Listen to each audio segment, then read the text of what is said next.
The product manager. You've probably heard the title thrown around a lot.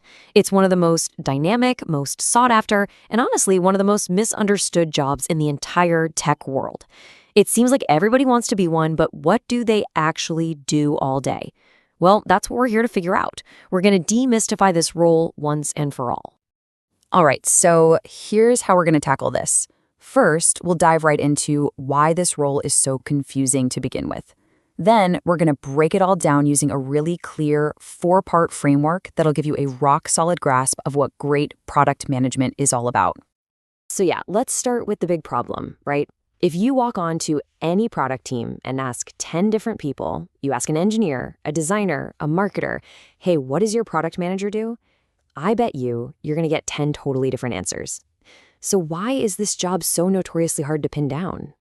And look, it's not just us saying this. Here's a great quote from product leader Sharif Mansour. He points out that even with all the new tools and training we have, the question, what is a product manager, is still a huge topic of conversation. The confusion is definitely real. A big part of the confusion actually comes from the history of the role itself. For years, the go-to analogy was that a PM is the CEO of the product. And that kind of makes sense, right? It captures the huge amount of responsibility they have. But here's the catch. A CEO can give orders. A PM has no direct reports. They can't just tell people what to do. And that's where this more modern, and I think much better, idea comes in. They have to master influence without authority. It's all about how they get things done. So, how do we make sense of all this? To cut through the noise, we're going to lean on a fantastic framework from another product leader, Sachin Rekhi. He breaks the entire role down into 4 essential pillars: vision, strategy, design, and execution. It's a super clear way to understand what any great product manager is focused on. Okay, so let's get into it. Pillar number 1 is the vision. You can think of this as the foundation for everything else. It's all about seeing what the future could be and setting a North Star that the whole team can follow. So what exactly is a vision? It's not just a mission statement or some quarterly revenue goal. No, a truly powerful vision tells a story. It paints this vivid picture of how the world is going to be a fundamentally better place if your team succeeds. It's the big why that gets people fired up to come to work every single day. And if you want a perfect example of a huge vision, look no further than Elon Musk. Think about this quote. He's not talking about hitting launch targets or improving rocket efficiency. He's talking about changing the entire destiny of the human race. That is the kind of massive, aspirational thinking that inspires a team to do what seems impossible. Of course, a grand vision is really just a daydream if you don't have a plan to actually make it happen. And that brings us right to our second, much more tactical pillar, the strategy. This is the game plan. This is how you win. Now, unlike the vision, which should stay pretty stable for years, a strategy is always changing. It's your current set of best guesses, your hypotheses about how you're going to win your market. And you have to be constantly testing it, tweaking it, and iterating on it until you find that magical, elusive thing we call product market fit. And when you think about pure, relentless strategy, you kind of have to think of Jeff Bezos. This quote says it all. While all of his competitors were chasing higher profit margins, Bezos' strategy was the complete opposite: relentlessly drive down costs and pass that value back to the customer. That single, focused strategy is what let Amazon dominate not just one, but multiple industries.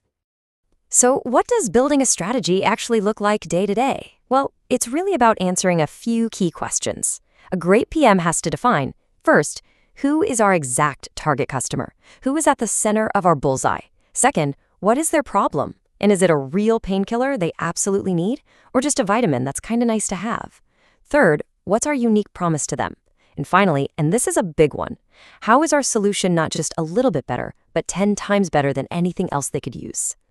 Okay, now this right here clarifies so much about the daily reality of being a PM.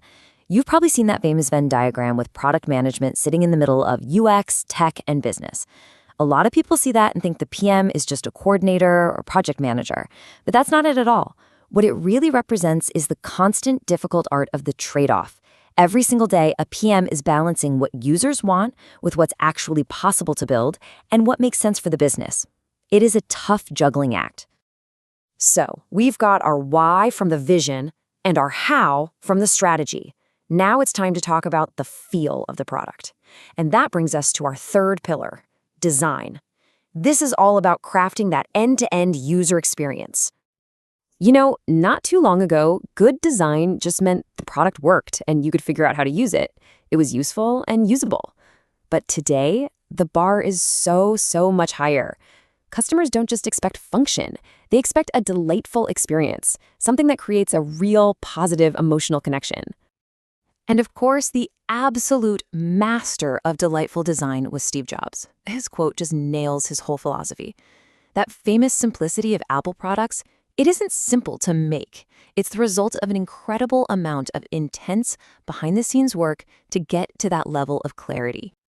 All right, and this brings us to a really crucial point.